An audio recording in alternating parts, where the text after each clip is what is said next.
오늘은 우리가 성별을 해서 바른 침례교회로 처음 하나님께 예배를 드리는 날입니다. 그래서 오늘은 하는 말씀의 주제는 바른 교회는 없는가라는 주제를 가지고 하나님 말씀을 좀 공부하도록 하겠습니다. 첫 번째 우리가 생각할 것은 교회란 무엇인가를 우리가 생각할 필요가 있을 것입니다. 교회는 건물이 아니다는 것은 다 알고 있죠. 그죠? 건물이 교회가 아니고 구원받은 성도의 모임이 교회인 것이죠. 흔히들 사람들은 오해를 하는데 로마 가톨릭 성당을 사람들이 교회라고 하는데 그것은 교회가 아닌 것이고 그들은 하나님을 흉내내는 가짜들이죠. 가짜 교회입니다. 먼저 사도행전 7장 48절입니다. 사도행전 7장 48절.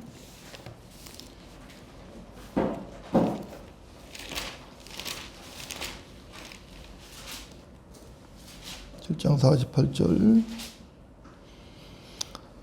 자, 한 목소리로 읽으시겠습니다. 시작. 그러나 지극히 높으신 분은 사람의 손으로 만든 성전들에는 거하지 아니하시나니 선지자가 말한 바. 예, 여기 보면은 지극히 높으신 하나님이죠. 하나님께서는 사람의 손으로 만든 성전, 사람의 손으로 만든 그 건축물에는 계시지 않는다라고 분명히 이렇게 말씀을 하고 있는 걸 보게 됩니다. 이번에는 로마서 16장 5절입니다. 로마서 16장 5절. 16장 5절. 로마서 16장 5절. 자, 한 목소리 읽으시겠습니다. 시작. 또 그들의 집에 있는 교회도 문안하라. 나의 지극히 사랑하는 에파프라도 문안하라. 그는 아카야에서 그리스도께 얻는 첫 열매들이라. 여기 보면은 그들의 집에 있는 교회도 문안하라 이렇게 말하거든요. 분명히 그 교회라는 것은 건물이 아니죠. 분명히 사람을 말하는 것이고 그들은 그리스도께서 얻은 첫 열매들이 어디에서? 아카야 이스라엘 지방에서 그래서 그 첫 열매들이 이렇게 말씀을 하는 것도 볼 수가 있는 것입니다. 그런데 사람들이 많이 오해를 해서 건물이 교회인 줄 생각하고 건물을 어떤 거룩한 곳이라고 자꾸 이렇게 하는 그런 폐습이 있는 것이 잘못된 것이죠. 자, 이 로마 가톨릭은 가짜 교회인데 그것은 어떤 교회냐? 계시록 보겠습니다. 계시록 17장. 요한계시록 17장. 이런 문제로 중요한 문제가 우리가 이미 여러분 다룬 문제지만 우리는 마음에 잘 새겨두어야 합니다. 요한계시록 17장 4절과 5절입니다. 17장 4절과 5절. 제가 먼저 4절을 받드리겠습니다. 또 그 여자는 자주색과 주홍색 옷을 입고 금과 보석과 진주로 장식하고 손에는 금잔을 가졌는데 그 잔은 가증스러운 것들과 그녀가 행한 음행의 더러운 것들로 가득 찼더라. 그녀의 이마에 한 이름이 기록되어 있는데 신비라 큰 바벨론이라 땅의 창녀들과 가증한 것들이 엄이라고 하였더라. 여기 보니까 땅의 창녀들과 가증한 것들의 엄이라 이렇게 말하고 있습니다. 땅의 창녀라는 거 창녀는 더러운 것이죠. 간음하는 자입니다. 간음하는 자고 그래서 로마 가톨릭은 마귀들의 소굴이죠. 마귀들의 소굴이고 가짜교회, 창녀다, 창녀교회라고 우리가 말하는 것이죠. 참된 교회, 바른 교회라는 것은 에클레시아라는 말인데 헬라어로 에클레시아라는 말인데 그것은 불러냄을 받은 모임이라는 뜻이거든요. 그럼 어디서 불러냄을 받는 거냐면은 세상으로부터 불러냄을 받은 것이죠. 그러면 세상으로부터 하나님께서 왜 불러내셨는가 하면은 하나님의 자녀들이 세상과 분리된 성별된 삶을 살아서 세상에서 악에 굴하지 아니하고 악을 이기고 승리하며 살도록 하나님께서 불러내신 것이죠. 베드로전서입니다. 베드로전서 2장 9절. 베드로전서 2장 9절. 2장 9절.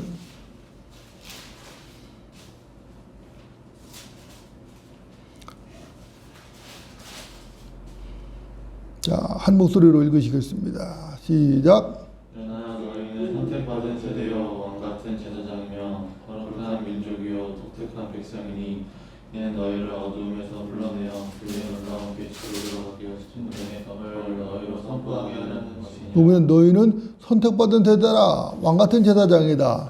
거룩한 민족이고 독특한 백성이니 너희는 어둠에서 불러냈다고 말한 거죠. 그래서 그의 놀라운 빛으로 들어가신 분의 덕을 너희로 선포하게 하는 것이라 이렇게 말하고 있어요. 그러니까 하나님께서는 우리를 어둠에서 사탄의 권세에서 불러내신 것입니다. 불러내서 하나님의 사람으로서 합당하게 살도록 이 세상을 승리하며 살 수 있도록 불러내신 것이다. 이것이 바로 교회라는 것이죠. 하나님께서 교회를 세상에서 불러신 목적은 세상을 변화시키는 것이 아니죠. 많은 사람들이 많은 교회들이 생각하거든요. 교회가 세상을 변화시켜야 된다. 그러나 그것은 성경적으로 옳은 게 아니죠. 교회는 세상을 변화시킬 수 없어요. 이 세상은 어차피 성경의 예언대로 본다면은 죄악이 가득 찰 것입니다. 그리고 하나님이 심판하실 것이에요. 하나님께서 불을 내려다 다 태워버리실 거라고. 태워버리시고 하나님께서 새로운 세계를 세우시는 거죠. 그렇게 하는 것이지 사람이 할 수 있는 것이 아니라는 것이죠. 이것을 사람들은 오해라고 해요. 그러니까 그걸 갖다 후천년주의나 무천년주의라고 말하는 것인데 성경은 전천년주의 신앙을 가르치고 있는 것이지 후천년주의나 무천년주의를 가르치는 것이 아니라고 우리는 분명히 알아야 될 필요가 있는 것이죠. 교회는 유기체입니다.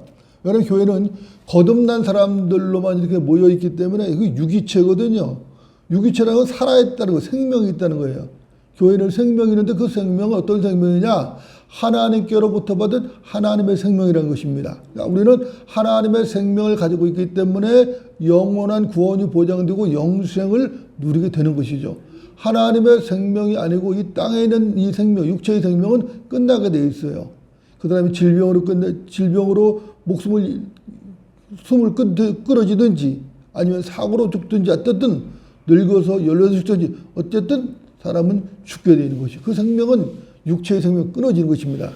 그러나 우리가 그리스도의 받은 생명은 주와 함께 십자가에서 죽었고 새로 받은 생명, 그래서 새 생명이라고 말하는 것인데 새로운 피조물이라고도 말을 하죠. 그렇기 때문에 그 생명, 하나님의 생명을 가지고 있기 때문에 우리가 휴거될 수 있는 것이고 우리가 영생을 누릴 수 있게 되는 것이죠. 그래서 교회라는 것은 거듭난 사람들만이 모여야 돼요. 그게 사실은 올바른 교회인 것이죠. 사람들은 잘못 생각해서 이 사람 저 사람을 많이 모아놓으면 교회가 부흥됐다고 생각하고 그것이 교회라고 이 세상은 생각하는데 그건 그런 게 아니에요. 그게 아니라 거듭난 사람들, 하나님의 생명을 가진 사람들이 모인 게 교회예요. 그 외에는 거듭나지 않은 사람은 교회가 아니에요. 교회가 될 수 없어요. 사람을 예로 든다면은 사람이 목욕을 하잖아요. 목욕을 하면은 어떻게 되죠? 목욕탕에서 몸을 불리고 나면 때가 벗겨지죠. 그 때는 뭐예요? 그 사람 몸이 아니에요. 때는 몸이 아니라고. 그 몸은 그 때는 몸이 아니고 몸같이 붙어있을 뿐이에요. 몸에 붙어있었을 뿐이에요. 그러나 그것은 결국은 벗겨질 수밖에 없는 거예요. 다 씻겨질 수밖에 없는 것이라고. 그래서 주께서 공중으로 재림하시고 우리를 부르실 때에 거듭난 사람은 들려 올라가지만 거듭나지 않은 사람은 들려 올라갈 수가 없다는 것이죠. 이건 매우 교회론에 대해서 매우 중요한 것이죠. 그렇죠? 그리고 교회는 눈에 보이지 않아요. 눈에 보이지 않습니다. 왜 그러냐면은 살아있는 이게 그리스도의 몸이기 때문에 눈에 안 보여요, 지금은. 육체적 눈은 볼 수 없어요. 그리고 이 유기체된 교회, 예수 그리스도의 몸인데 주께서 교회의 머리시고 그리고 성도들은 그분의 몸의 지체인데 그 몸에 들어가려면 반드시 예수 그리스도를 구조로 영접해야 된다 이거야. 그래서 우리가 구령을 강조하고 혼의 구원을 자꾸 강조하는 이유도 거기에 있는 거예요. 왜 그러면은 아무리 교회를 오래 다니고 직분을 가지고 뭘 했다 할지라도 그가 거듭나지 않았다, 예수를 영접하지 않았다면 그 사람 교회가 아니고 그 사람 결국은 들림받을 수 없어요. 그렇기 때문에 이것이 개인 구령이라든가 예수를 영접하기 매우 중요한 거라는 것이죠. 우리가 예수를 영접할 때에 성령께서 우리에게 들어오시거든요. 우리는 그분 안에 잠긴다고. 그래서 그것다 성령 침례다 이렇게 말하는 것이거든요. 요한복음 1장 12절입니다. 요한복음 1장 12절. 요한복음 1장 12절.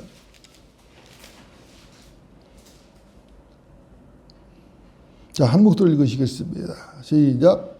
그러나 누구든지 그를 영접한 사람들에게는 하나님의 아들들이 되는 권세를 주셨으니 즉 그의 이름을 믿는 사람들에게라. 자, 누구든지 그를 영접해야 돼요. 그리고 그러면 하나님의 아들들이 되는 권세를 갖거든요. 하나님의 아들들이 된다는 것은 다른 성경 다른 부분에서는 하나님의 자녀들이라고 나오지만 여기서 하나님의 아들들이 된다고 하면은 하늘나라에는 여자가 없어요. 다 남성입니다. 그래서 하늘나라 갔을 때에 나도 하나님의 아들들이라고. 휴거될 때는 이 자매들도 다 변화돼서 남성의 몸으로 다 올라간다고. 이브가 처음에 하나님께서 남자를 만들고 여자를 입으로 만들 때 아담의 몸에서 갈비를 뽑아서 만들어 주셨거든요. 하나가 된다고. 그래서 하나님의 아들들이라고 여기 돼 있는 거예요. 그래서 아들들이 되는 권세를 가졌다. 이제 이 사람은 하나님의 아들들이 됐으니까 하나님의 자녀가 된 거잖아요. 그러니까 이제 이 사람은 들림받아서 결국은 하나님의 아들들로 하늘에서 영생을 누리게 되는 것이. 그러니까 영접이라는 것이 매우 중요한 거예요. 예수를 영접한다는 거예요. 그분을 받아들이는데 어때요? 기쁨으로 환영하며 받아요. 영접하는 환영하며 받아요. 그냥 받아들이는 게 아니라 환영하며 받아들이는 거거든요. 매우 중요한 거예요. 이것은. 그렇죠? 매우 중요한 것입니다. 이번엔 고린도전서입니다. 고린도전서 12장 13절. 고린도전서 12장 13절.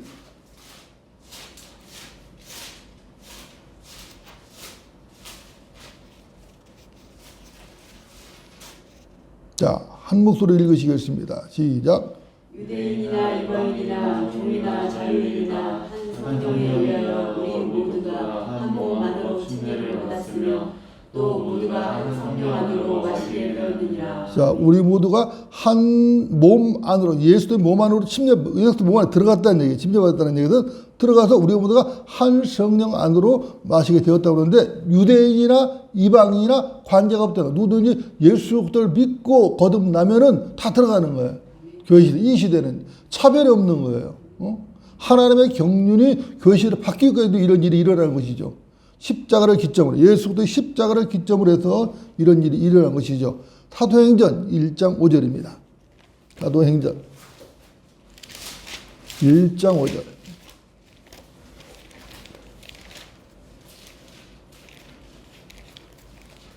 (1장 5절) 자, 한 목소리로 읽으시겠습니다. 시작. 요한은 정녕 물로 침례를 주었으나 너희는 여러 날이 지나지 않아 성령으로 침례를 받으리라고 하시더라. 뭐로 침례한다고요? 성령으로 침례를 받는다. 성령 침례거든요. 성령 침례를 받을 때에 그리스도의 몸 안으로 들어가게 된다. 이건 사도행전 1장 8절입니다. 1장 8절. 자, 한 목소리 읽습니다. 시작. 그러나 성령께서 너희에게 임하시면 너희가 능력을 받으리니 그러면 예루살렘과 온 유대와 사마리아와 땅끝까지 이르러 내게 증인이 되리라고 하시니라. 자, 성령께서 너희에게 임하시면 너희가 능력을 받는다. 어떤 능력을 받죠? 복음 전파의 능력. 예수의 증인이 되는 능력을 받는다. 그죠? 예수의 증인이 되는. 그러니까 성령을 받았다고 해서 무슨 방언을 한다든가 이상한 예언이나 이상한 꿈을 꾸는 그런 얘기가 아니에요.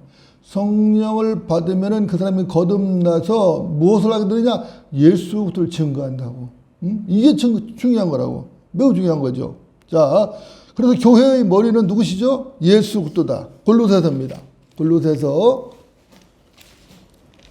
교회는 예수 그리스도의 몸이고 예수 그리스도께서는 교회의 머리시다. 골로새서 1장 18절입니다. 골로새서 1장 18절.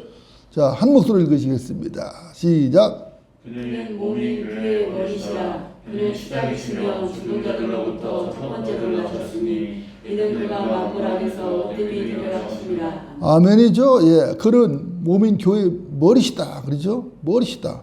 그래서 교회의 머리는 예수 그리스도이기 때문에 그 성도들은 그 몸된 교회 다 지체란 말이에요. 지체이기 때문에 하나님께서 머리가 되셨으니까 그 머리가 생각하는 대로 생각하고 머리가 보는 대로 보고 다 해야 하는 거예요. 그러니까. 그래서 하나님의 시각, 하나님의 가치관을 거는 그리스도인들이라는 것은. 올바른 그리스도인들은 하나님의 시가 같이 가난다 말이야. 그죠? 우리 바른교회 성도는 다 그런 성도가 돼야 된단 말입니다. 자, 유기체 교회니까 결코 하나의 몸에 쪼개질 수 없죠. 자, 어떤 사람들은 예수를 믿고 나서도 이 사람이 어떤 행동을 잘못하거나 율법을 잘못 지키거나 그러면은 이 사람이 구원을 잃어버릴 수 있다고 가르친단 말이야. 이건 그런 게 아니에요. 여러분, 하나의 유기체 몸이 되기 때문에 몸을 찢을 수가 없어요. 찢으면 안 돼요. 예수님 몸을 찢을 수가 없어요. 그래서 한 번 받은 구원은 영원한 거죠. 이것은 바울 서신에 분명하게 나타난 교리고 신약 성경에서 면면이 흐르는 교리다 말이에요. 매우 중요한 거예요. 그런데 그 알미니안주의자들은 그 사람들은 잃어버릴 수 있다고 가르친다 교회를. 카톨릭도 마찬가지죠. 그러니까 그것은 잘못된 교리다. 그것도 잘못된 건 이단교리라고 볼 수밖에 없는 것이죠. 그래서 쪼개질 수 없는 유기체가 있는데 그것이 바로 성경의 진주룹이야. 진주는 쪼개지면 보석의 가치가 없다 그래요. 진주는 쪼개지면 안 돼요. 그래서 진주에 비교를 하고 있거든요. 그래서 이 눈에 보이는 이런 유기체 교회가 어느 특정 지역에 모여서 한 모임을 이루고 예배를 드리고 하나님을 섬기고 하나님의 사역을 수행하고 하는 것 갖다가 지역교회라고 해요. 지역교회. 유기체적 지역교회인데 이 지역에는 조직을 이루고 있지만은 세상의 조직과는 전혀 다르다. 전혀 다르다. 이것은 왜냐하면 예수 그리스도의 몸된 교회들이기 때문에 교회이기 때문에 세상의 어떤 사교적인 모임이나 어떤 경제적 단체의 모임, 사회적 단체의 모임은 전혀 성격이 다르다는 것이죠. 근본적으로 다르다는 것입니다. 마태복음 13장. 마태복음 13장. 마태복음 13장.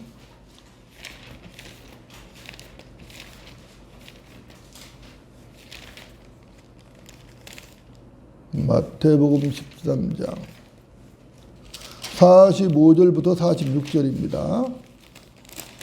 45절 46절. 제가 먼저 45절을 읽겠습니다. 마태복음 13장 45절 제가 먼저 읽습니다. 또 천국은 좋은 진주를 찾는 상인과 같으니 그가 매우 값진 진주 하나를 찾아 가서 자기의 모든 소유를 팔아 그것을 샀느니라. 자, 여기 보면은 어떤 상인이 진주 하나를 발견했어요. 그래서 그 모든 소유를 팔아서 그 진주를 샀다고 말해요. 어떤 상인은 누굴까요? 어떤 상인은 예수 그리스도를 말하는 것이죠. 예수를 말하는 것이고 값진 진주는 교회를 말하는 것인데 그러니까 상인이 모든 소유를 팔아서 샀어요. 결국 뭐가 되겠어요? 결국은 샀거든. 예수님께서는 십자가에 자기 몸을 주셨어요. 그리고 피값으로 사셨어요. 그분은 하나님이시잖아요. 사셨어요. 이것도 구속이라고 말해요. 구속. 구속이라는 것은 속전을 주고 사오는 거예요. 속전을 주고. 대가를 치르고 사온다는 말이에요. 이게 구속이라는 말인데 여기서 나온 말이에요. 팔아 사왔다 이거예요. 그죠? 자, 사도행전 20장을 봅니다. 사도행전 20장.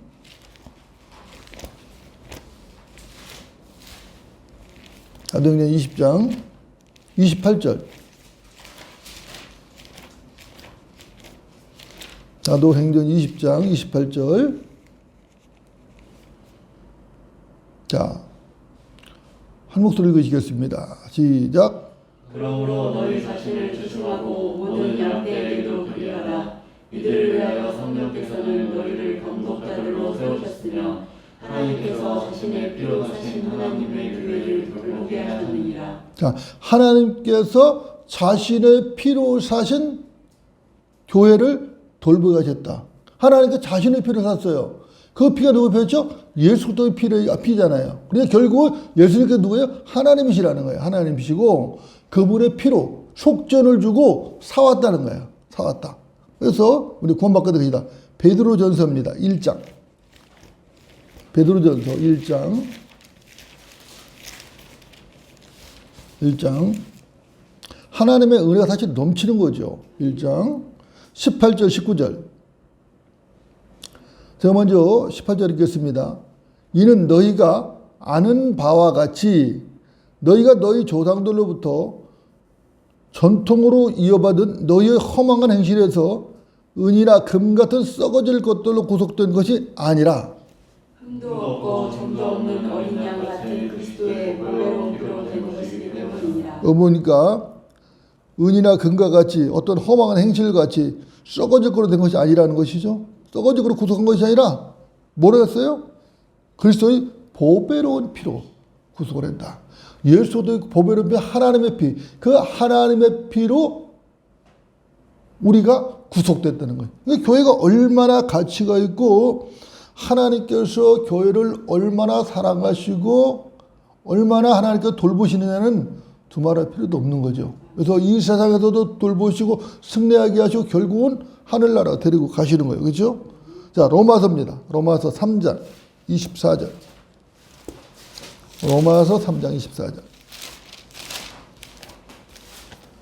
로마서 3장 24절.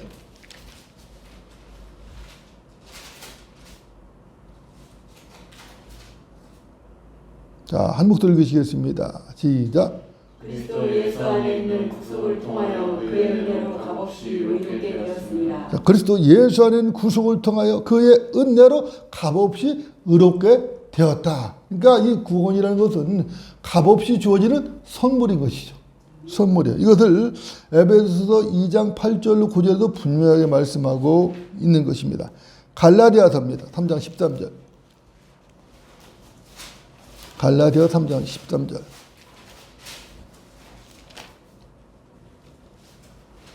갈라디아서 3장 13절.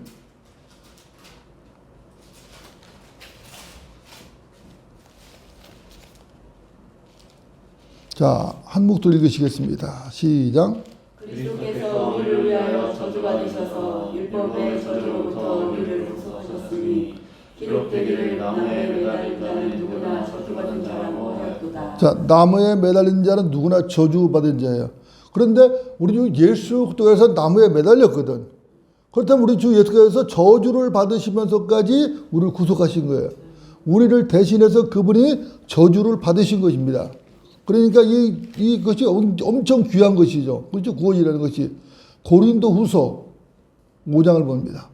5장 21절.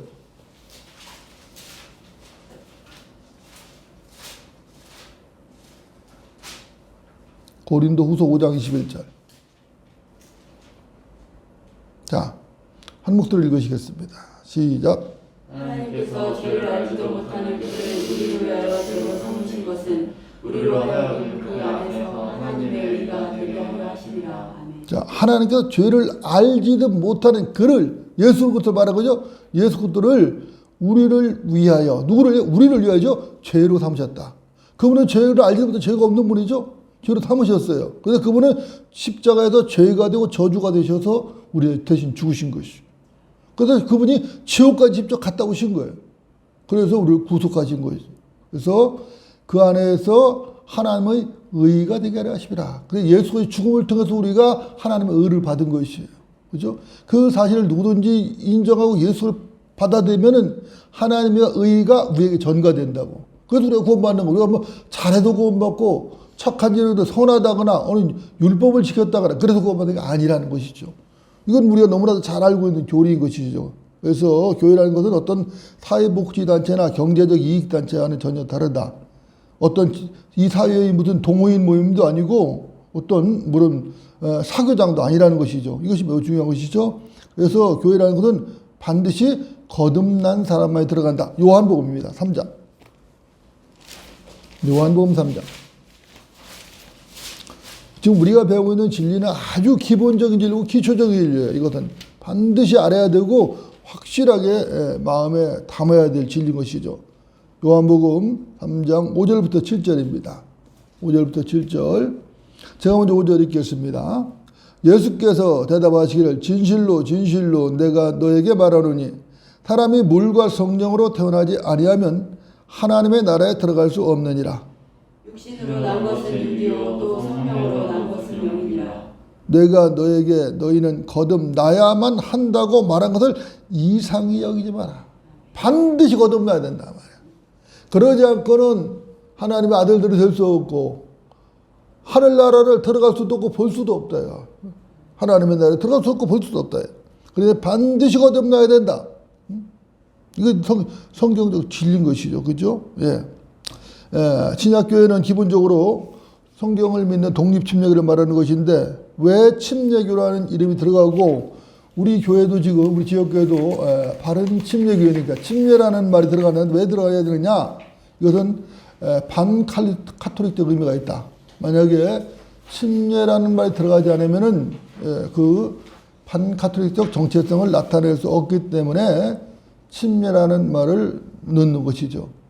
교회사에서 보면은 성경을 믿는 침례교도들이 있었죠. 첫째는 뭐 사도들이죠. 사도들이 왜 침례교냐 할 수도 있지만은 사도들은 분명히 침례를 받았고 침례를 줬어요. 침례교라는 이름은 없었지만은 교단이라는 건 없었지만 우리도 교단은 우리가 침례교단은 아닙니다. 그죠? 분명히 침례교야. 그래서 사도들도 침례를 받고 침례를 주었고 또 노바티안이라든가 도나티스트, 폴리시안, waldensian 뭐 재침례교도들 모두 마찬가지죠. 다 침례를 받았고 침례를 준 사람들이죠. 그리고 이들이 다른 그룹들의 그 그리스도인이라는 사람도 구분되는 특별한 특징이 있어요.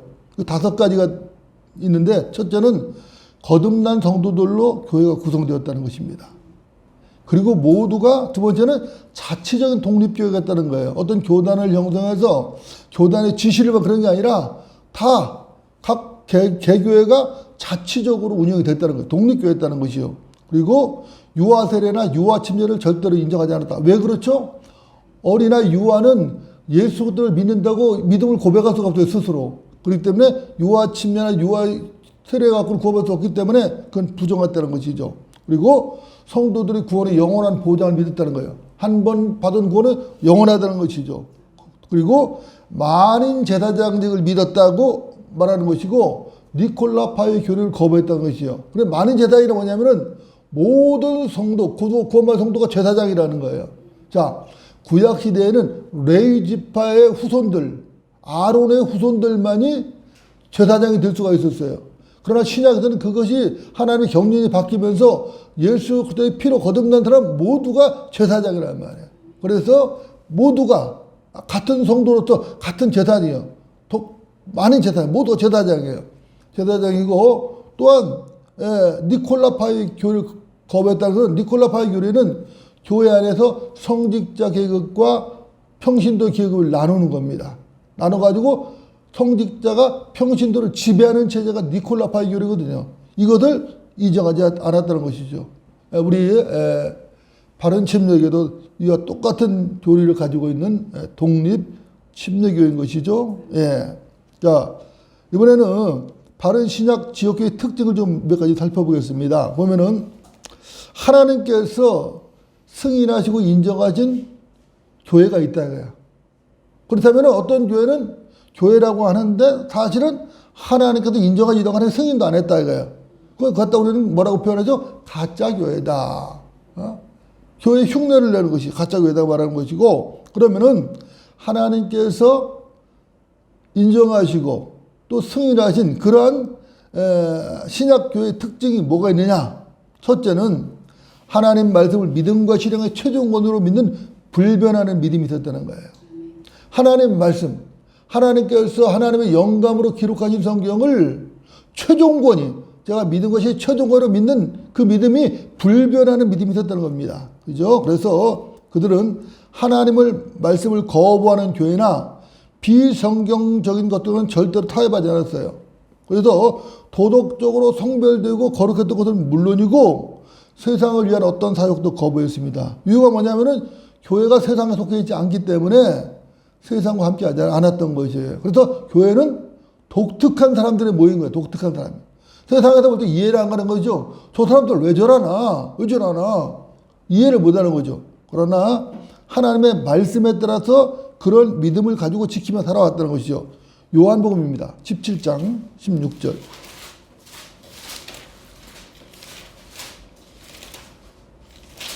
요한복음 17장 16절입니다. 자, 한 목소리 읽으시겠습니다. 시작. 내가 세상에 속하지 아니한 것 같이 그들도 세상에 속하지 않사옵니다. 자, 예수님 말씀하셨죠. 내가 세상에 속하지, 예수님 세상에 속하지 않았죠. 분명히 그분은 하나님께로부터 하늘에서 온 사람들, 하나님이라고 그분은 분명히 하나님이세요. 그런 것과 마찬가지로 그들도 세상에 속하지 않는다라고 예수님께서는 말씀을 하신 것입니다. 그래서 그 첫째로 우리 아까도 말씀드렸지만 하나님의 말씀을 최종 권위로 믿고 실행하는 교회, 불변의 믿음을 갖고 있는 교회는 모든 문제들의 판단과 기준을 성경으로 삼는단 말이에요. 그 잣대가 성경이에요. 성경이라는 말 자체가 캐논이라는 말인데 캐논 잣대라는 말이에요. 잣대예요. 성경으로 재보고 판단, 성경에 맞으면 아멘인 것이고 성경에 맞지 않으면 놓은 것이에요. 이것이 특징이에요. 아주 중요한 것이죠. 그러니까 성경을 없이 신앙생활한다든가 그런 것은 말이 있을 수 없는 거예요. 있을 수 없는 얘기예요. 두 번째입니다. 하나님의 승인하시고 인정한 신약교의 특징 두 번째. 자, 그리스도인들을 위한 교리로 바울 서신을 기준으로 삼는다는 얘기예요. 이 말은 무슨 말이냐면은 교리의 옳고 그름을 판단할 때 바울 서신이 최우선적인 기준이 된다는 말입니다. 그래서 마태복음이나 아니면은 사도행전, 아니면 히브리서 이런 경우는 전환기적 책이기 때문에 이 성경 자체의 교리가 겹쳐 있단 말입니다. 사람들이 이걸 성경을 제대로 볼 줄 몰라서 이것을 나누어 보지 못하고 마태복음의 교리를 막 특히 5, 6, 7장의 교리를 갖다 신약교회에 적용한다든가 히브리서 6장의 교리를 갖다 막 적용한다든가 아니면 사도행전 7장 이전의 교리를 갖다가 신약교회에 적용하면은 이단교회들이 거기서 수많은 이단이 파생된 것이에요. 그들이 성경을 믿는다고 말했지만 성경을 올바로 나누어 보지 못하고 교리를 잘못 정립했기 때문에 이단이 될 수밖에 없었던 것이에요. 그들 스스로는 잘 믿는다고 할지 모르지만은 그러나 성경으로 봤을 때 분명히 이단이고 거기에서 잘못된 믿음들이 나오는 것이죠. 그 대표적인 것이 구원을 잃어버릴 수 있다는 것이죠. 마태복음에 보면 분명히 끝까지 견디지 못하는 자는 구원을 잃어버린다 하니까 그러면은 맞네. 끝까지 지켜야 되네. 그러면 구원 잃어버릴 수 있네. 이렇게 나온 거지. 감리교, 성교열교, 구제군 이런 교회들이란 말이야. 이런. 사도행전에서 그 방언하는 걸 보고 그걸 잘못 적용해가지고 이단이라고 거지. 은사주의자들이라고. 그러고 물침례로 구원을 주장하는 자들이 바로 물개라 말하는 그리스도인들 교회들 아니면은 또 그리스도의 교회들과 또 로마 카톨릭들이 다 여기에 해당되는 것이지. 또 어떤 사람들은 히브리서를 가지고 하는데 그건 히브리서에는 대환란 교리가 많이 들어가 있어요. 특히 6장, 3장 같은 건 거의 대환란 교리가 들어가 있는데 거기 보면은 구원받은 믿음을 잃어버릴 수 있다고 표현이 되어 있거든요. 그건 대환란 때 얘기지 교회 시대가 아니라는 거. 이걸 잘 알아야 돼요. 이걸 모르면 문제가 되는데 하나님께 승인하시고 인정하신 지역교회들은 바울 서신, 다시 말해서 로마서부터 빌레몬서까지 그 서신서들을 신약교회 교리의 표준으로 삼는다는 것이죠. 이게 매우 중요한 것이죠. 자, 세 번째입니다. 세상 모임에서 절대 찾아볼 수 없는 소망이 그들에게 있었다는 것이죠. 그 소망 중에 뭐가 대표적인 것이 천년왕국에 대한 소망이죠. 또 그리스도의 재림, 휴거에 대한 소망이에요. 그런 소망을 소망을 가지고 열망한단 말이에요. 열망한다. 그래서 이 세상 것에 미련을 두지 아니하고 세상 것에 가치를 두지 아니하고 주께서 오시면 우리를 데려가실 것이고 우리 또 주께서 지상전에 봤을 때 우리를 또 데리고 내려오셔서 아마겟돈 전쟁을 승리하시고 천년왕국을 건설하시고 거기서 우리와 함께 통치하시고 그렇기 때문에 그런 소망을 갖고 사는 거예요. 이것이 특징이에요. 그러나 세상에서 이런 소망이 없어요. 모른다고 이것에 대해서. 그리고 네 번째는 뭐겠냐면은 성경에 위배되지 않는 과학은 수용하지만 비성경적인 과학과 교육 그 자체들은 부정적이라는 거예요. 절대로 거기에 가치를 두지 않아요. 절대로. 세상 사람들은 세상에 가치를 두고 세상의 과학자가 말했다면 그것을 절대적인 권위로 삼지만은 우리 성경들을 믿는 그리스도인들 다시 말해서 바른 믿음을 가지고 있는 사람은 그렇게 하지 않아요. 그렇게 하지 않고 뭐가 기준이에요? 성경의 기준이에요. 그런 것들은 다 세상 거예요. 그래서 성경에도 분명히 답을 하고 있어. 그에 대한 답을 디모데전서입니다. 6장 20절.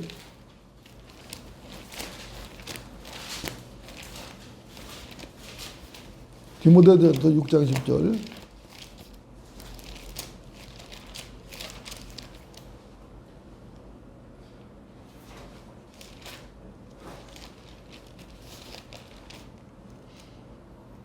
자, 한 목소리 읽으시겠습니다. 시작.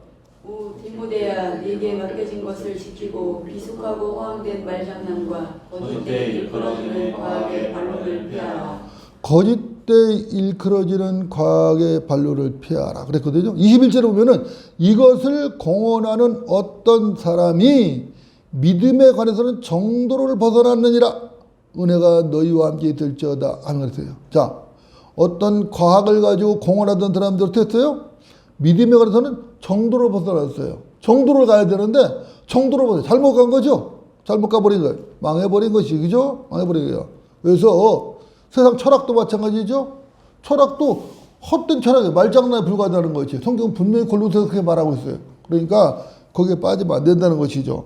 세상 과학, 세상 교육책이라는 것이 사실은 그게 최초의 교육은 알렉산드리아에서 교리문답 학교를 해서 처음에 시작된 것이고, 그 다음에 그리스 헬라 시대 교육이 철학자들에 의해서 발전이 됐는데, 사실은 세상 철학의 교육 체계가 다 있는 거예요. 그렇기 때문에 그거 신뢰하지 않는다는 것입니다. 자, 다섯 번째는 뭐냐면 어떤 형태인지 유아세를 배격했다. 그렇죠. 유아세를 배격할 뿐만 아니라 어른들에게 물을 뿌리는 세례도 거부했다는 것이죠. 세상 사전을 보면은 밥티즘 하면은 세례라고도 하고 침례라고도 말하거든요. 그러니까 세상 사전이 틀린 거예요. 성경을 보면은 세례는 스프링클 물을 뿌리는 거예요. 물을 뿌리는 거고 침례는 물에 잠기는 거죠. 전혀 다른 것이에요. 그렇기 때문에 전혀 다른 것입니다. 베드로전서 3장 21절입니다. 베드로전서 3장 21절. 3장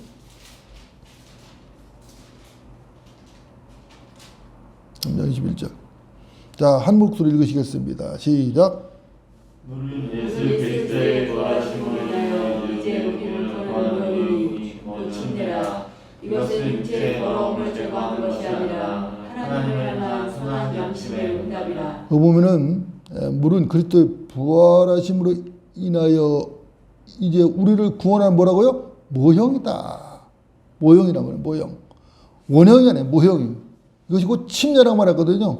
이것은 육체의 더러움을 제거하는 것이 아니라 하나님을 향한 선한 양심의 응답이다 그랬어요. 그러니까 물침례로 구원받는다는 것은 이것도 새빨간 거짓말이고 말도 안 되는 거예요. 씻은 셋자를 떠가지고 물로 죄를 씻는다고 다른 교회들 많이 가르치는데 그건 잘못된 것이죠. 그게 아니라 예수를 믿음으로 말미암아 성령 침례로 받는 구원받는 것이에요.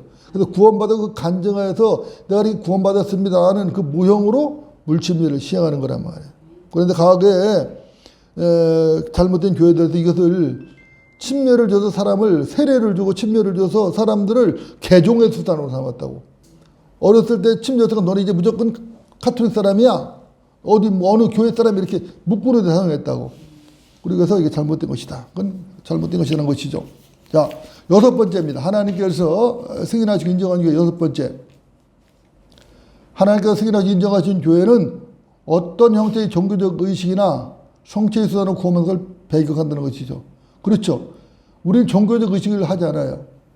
하나님께서 우리에게 하신 명령한 의식은 침례식과 주의 만찬밖에 없어요. 그 외에는 어떤 예식도 없어요. 그리고 로마 카톨릭 성체의 수단, 성체 성사를 함으로써 구원받는 걸 가르치는 이것도 우리는 배격하는 겁니다. 그건 맞지 않는다. 그렇죠? 그래서 참된 지역교회, 바른 침례교회는 어떠한 종교적 의식이나 성사들에도 구원이 능력이 없음을 분명히 한다는 것을 우리는 분명히 알고 있고 또 배운 것이죠. 자, 일곱 번째입니다. 구원의 영원한 보장과 확신을 믿는다. 그렇죠? 아주 중요한 것이죠. 여덟 번째는 예수 그리스도가 없는 간증은 구원적 간증으로 인정하지 않는다. 공개적으로 간증을 했던 아니면 개인적으로 간증을 했던 예수 그리스도가 빠져있는 간증은 구원 간증이 될 수 없다는 것이죠. 어떤 사람들은 내가 교회를 갔더니 막 눈물이 막 나나 구원받았다. 그런 사람도 있고, 어떤 사람은 내가 고해 성사를 해서 구원받다는 사람들이 별 사람이 다 있다요. 그런 것은 구원과는 전혀 무관한 관계없다. 특히 간증은 그때 돼서 합당한 간증만 인정한다는 것이죠. 종교적인 사람들이 세상적인 간증을 하는 것을 거부하는 것이죠. 자, 고린도전서입니다. 15장. 고린도전서 15장. 15장 1절부터 8절입니다. 여기는 신약계의 복음이 아주 잘 나타나 있어요. 그죠? 15장 1절부터 8절. 제가 먼저 1절 읽겠습니다. 형제들아, 내가 너희에게 전한 복음을 너희에게 이제 너희로 알게 하노니 이는 너희가 받았고 그 안에 선 것이라. 만일 너희가 내가 전한 복음을 굳게 잡고 헛되이 믿지 아니하였다면 복음을 통하여 너희도 구원받은 것이라. 자, 바울이 전한 복음을 고린도 사람들이 굳게 믿고 헛되이 믿지 않았다고 구원을 받는다고 말하는데 그 내용이 뭐냐? 내가 받은 것을 먼저 너에게 전달하였나니 이는 성경대로 그리스도께서 우리의 죄들을 인하여 죽으시고 하였다가 성경대로 셋째 날에 다시 살아나셔서 게바에게 보이시고 그 후에 12 사도에게 보이신 것이라. 그 후에 500명이 넘는 형제들에게 일시에 보이셨는데 그들 중 대부분은 지금도 살아있으나 더러는 잠들었느니라. 부활의 증이 많다는 것이죠. 그 후에 야곱에게도 보시고 그의 모든 사도에게 그리고 맨 마지막에는 달을 치지 못하고 태어난 자 같은 나에게도 보이셨느니라. 사도 바울에게도 보였다고 지금 이야기하고 있는 것이죠. 사도 바울이 사도행전 9장에서 다마스커스로 가다가 예수를 만났죠. 그 얘기를 하고 있는 거예요.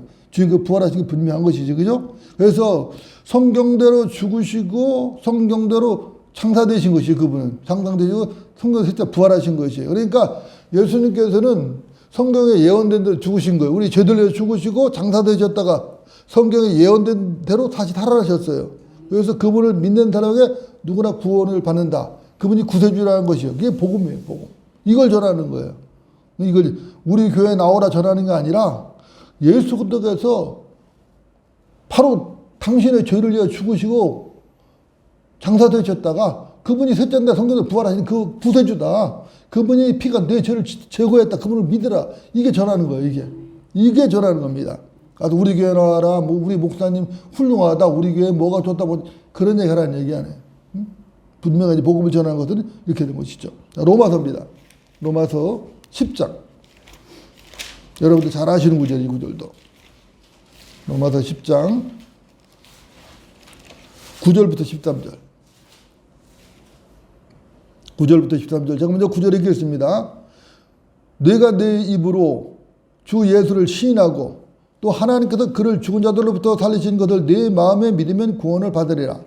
이는 사람이 마음으로 믿어 의에 이르고 입으로 고백하여 구원에 이르기 때문이라. 성경이 말씀하시기를 그를 믿는 자는 누구나 부끄러움을 당하지 아니하리라고 하였느니라.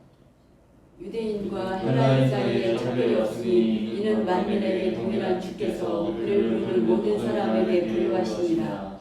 주의 이름을 부르는 자는 누구나 구원을 받으리라 그랬거든요. 야, 여기서 주의 이름을 부르는 자는 구원 받으니까 주여 주여 보면 그 얘기가 아니에요. 지금 그 얘기가 아니라 예수들을 십자가 달려 죽으시고 장사했다 부활하셔도 그분이 내 죄를 용서한 구세주로 부르는 걸 말하는 거야. 그거는 마음으로 믿고 그죠? 부르는 걸 말하는 것이지 그냥 무조건 아무런 의미도 없이 주여 주여 한다고 그건 뭐 힌두교에서도 주여라고 부르는 것이니까 그건 의미가 없는 것이죠. 그죠? 예. 이번엔 골로새서입니다. 골로새서 1장 14절. 1장 14절.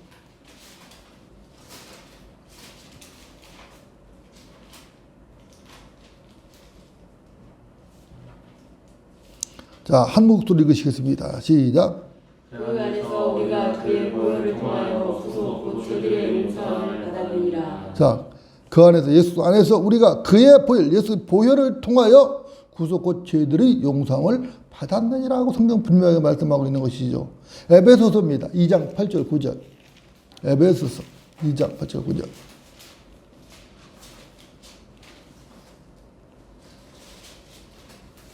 에베소서 2장 8절 9절.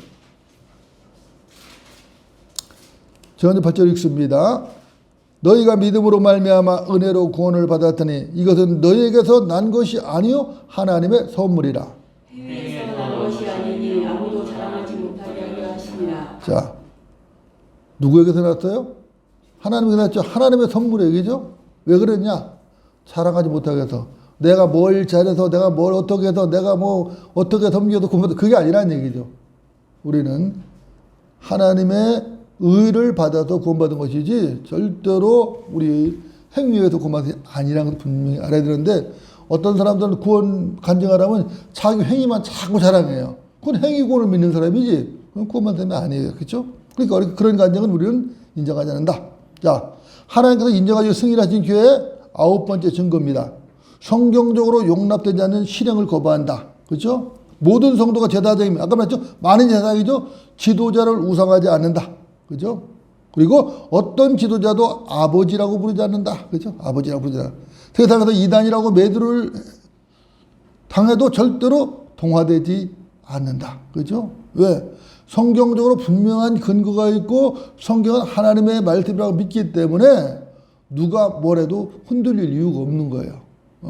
세상은 이단이니 정통이니 판단할 자격이 없어요. 판단하는 것은 오직 하나님의 말씀뿐이에요. 다른 건 있을 수가 없어요. 그죠? 자, 계시록입니다. 계시록 2장. 요한계시록 2장 16절.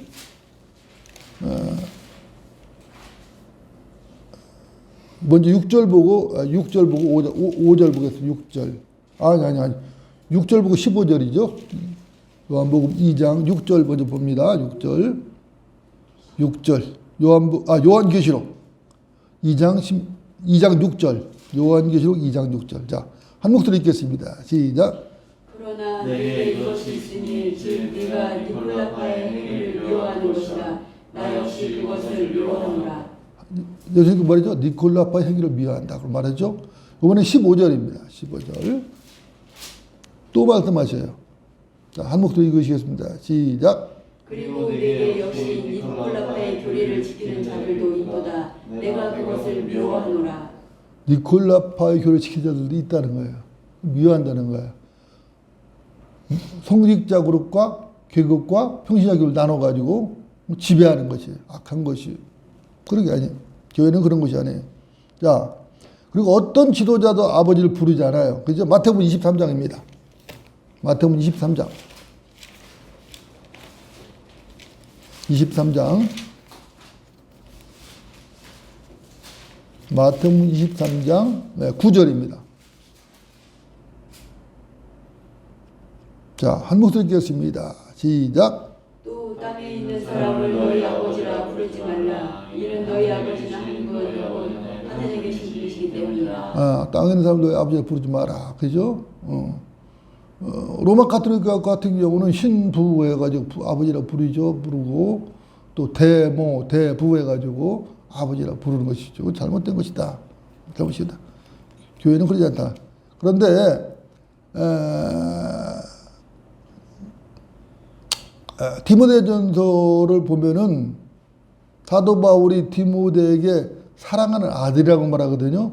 아버지라 부르라는 얘기가 아니라 사도 바울이 복음으로 낳기 때문에 그만치 아끼고 그런 아들같이 아끼는 그런 사역자, 동역자라는 걸 표현하기 위해서 표현한 것이지 아버지라고 부르라는 얘기는 아닌 것이죠. 그걸 오해하면 안 됩니다. 그죠? 자, 그리고 이제 11번째 하나님께서 승인하시고 인정하시고 11번째는 국가와 교회를 분리한다는 것이에요.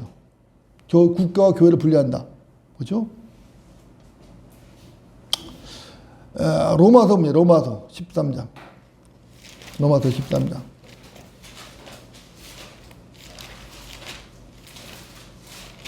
로마서 13장.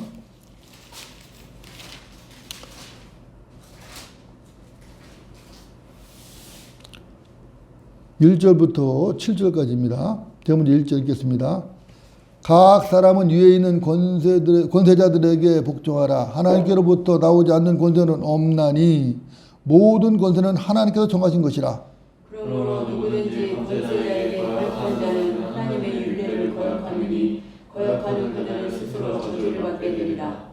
이는 다스리는 자들은 선행에 대해서는 두려움이 되지 아니하고 악행에 대해서만 되매니 네가 권세자를 두려워하지 아니하기를 원하느냐. 선을 행하라. 그러면 그에게서 칭찬을 받으리라. 그는 너에게 선을 이루기 위한 하나님의 일꾼이라. 그러나 네가 어려하면 두려워하라. 이는 그가 헛되이 칼을 가지고 다니지 아니하기 때문이라. 그는 하나님의 일꾼이요 악을 행하는 자에게 진노를 행하는 공자니라. 그러므로 너희가 반드시 복종해야 하나니 진노 때문만이 아니라 양심 때문이기도 하니라.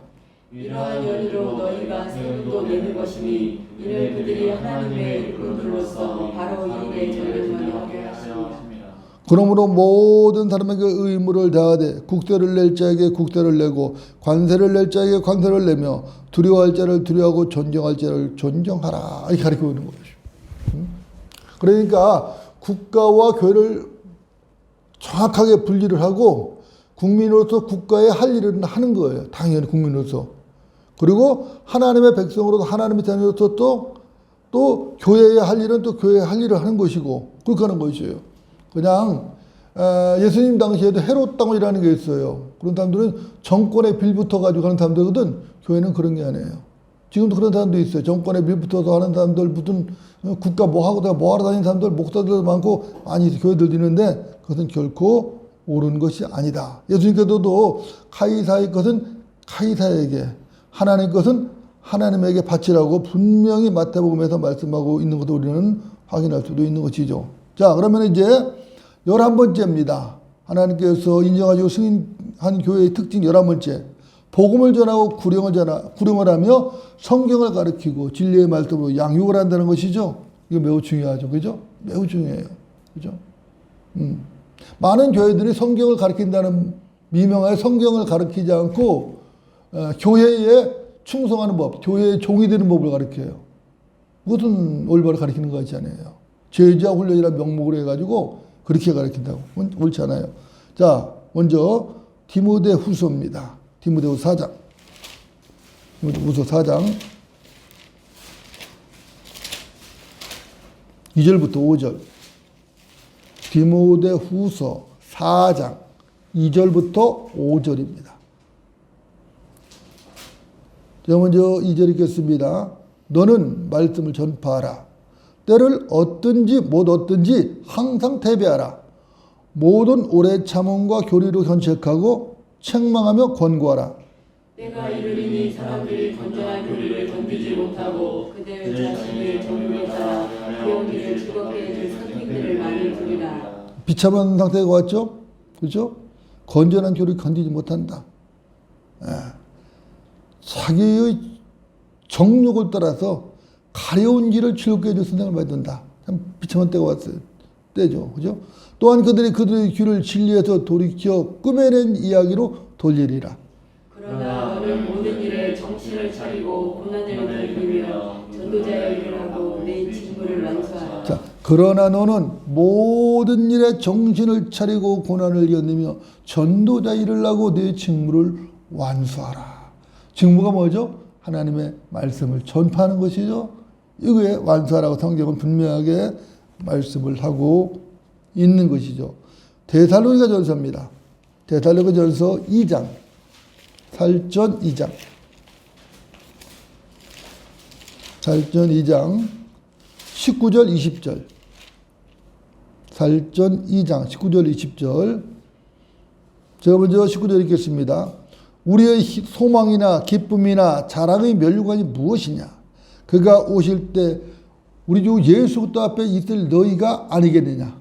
이는 너희가 우리의 영광과 기쁨이기 때문이라. 불영자에게 영광의 면류관을 자랑의 면류관을, 영광의 면류관이 아니라 자랑의 면류관이죠.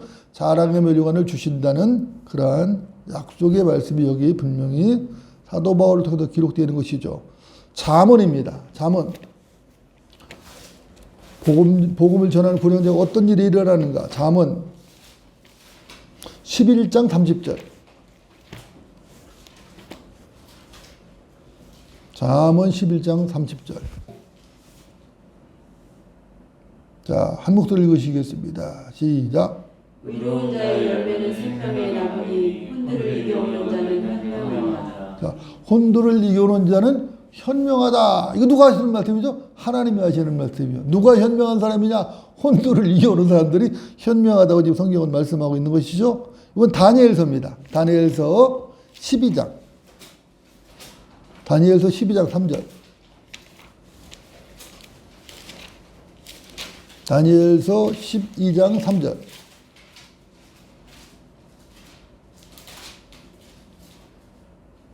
아까 자문에서 분명히 혼도를 이겨온 사람이 현명하다 그랬어요. 자, 여기 이제 봅니다.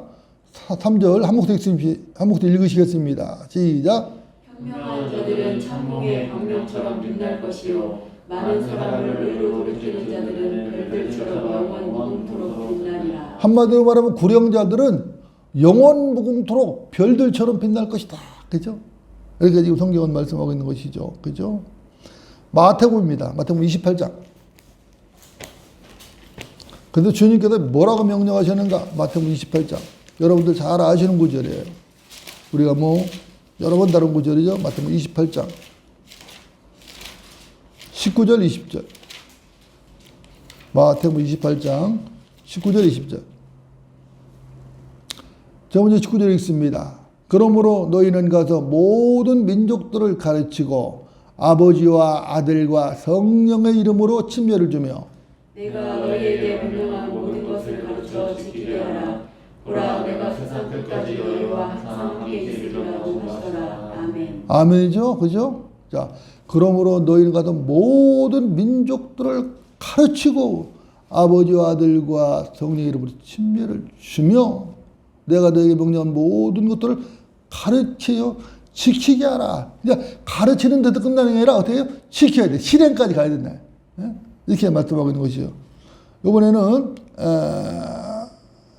디모데 전서입니다. 2장 4절. 이 구절도 우리 너무 잘 아는 구절이죠. 그리스도인이라면 이 구절을 모르면 안 되죠. 디모데 전서 2장 4절. 디모데 전서 2장 4절. 자, 한 목소리 읽습니다. 시작. 하나님께서는 모든 사람이 구원을 받고 진리의 지식에 이르기를 원하시느니라. 자, 하나님께서는 모든 사람이 구원을 받고 뭐한다? 진리의 지식에 이르기를 원하신다고 말씀하시죠. 자, 진리의 지식에 이르려면 어떻게 되죠? 그러면요? 당연히 공부를 해야 되죠. 그냥 가만히 두는데 진리의 지식에 이를 수는 없어요. 진리의 말씀은 하나님 말씀을 공부를 해야 된다. 디모데 후서입니다. 디모데 후서 2장 15절. 너무나 중요한 말씀이죠.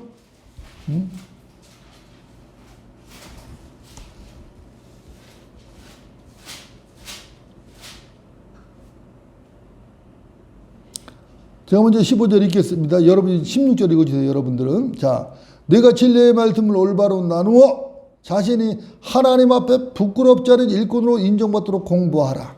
비속하고 허황된 말장난을 버리라. 이는 그것들이 더욱 불경건함으로 나아갈 뿐이니라. 자, 비속하고 허황된 말장난을 버리라는 것이 버리고 진리의 말씀을 올바로 나누어 공부하라는 거예요. 왜? 하나님 앞에 부끄럽지 않은 일꾼으로 발견될 수 있도록 공부를 하라는 것이죠. 그 공부를 안 하면 어떻게 된 거예요? 부끄러운 일꾼으로 발견되는 것이에요. 뿐만 아니라 하나님 말씀은 진리의 말씀인데 올바로 나눠 공부하지 않으면 하나님 말씀이 진리의 말씀이 되지 못해요. 그 사람에게는. 진리의 말씀이 되지 못하니까 엉뚱한 교리, 마태복음이라든가 사도행전이라든가 히브리에서 있는 갖다 교리를 갖다 교회에다 붙여버리니까 잘못된 거짓 교리가 나오고 문제가 되는 거예요. 그래서 잘못된 신앙을 갖게 되는 거예요. 그래서 우리가 바른 성경에서 바른 교리를 세울 수 있는 거예요. 바른 성경 없이 바른 교리를 세울 수 없어요. 바른 교리를 세워서 그 바른 교리를 믿을 때 바른 신앙이 되는 거예요. 바른 신앙을 가지다 모여야지 무슨 교회 돼요? 바른 교회가 되는 거예요. 그 바른 교회가 돼야지 뭘 할 수 있어요? 바른 사역을 할 수 있는 거예요. 그런 의미에서 우리 교회가 바른 교회라는 이름으로 출발한다는 것은 매우 중요해요. 정말로. 이건 진짜 하나님께서 주신 이름이 분명해요. 아주 너무나 분명해요. 그대로 쫙 이어져요. 끝까지. 그래서 우리가 바른 교회로서 이제 앞으로 바른 사역을 잘 감당하면 되는 거예요. 그럼 하나님께서 기뻐하시는 교회로 발견되는 것이 숫자가 문제가 돼요. 이것은. 그죠? 자, 하나님께서 승인하시고 인정하신 게 12번째입니다. 마지막으로 주 예수 그리스도의 재림을 소망하며 선교하는 교회다. 그렇죠.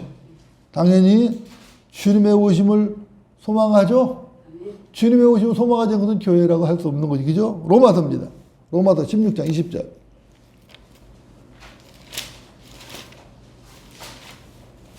로마서 16장 20절.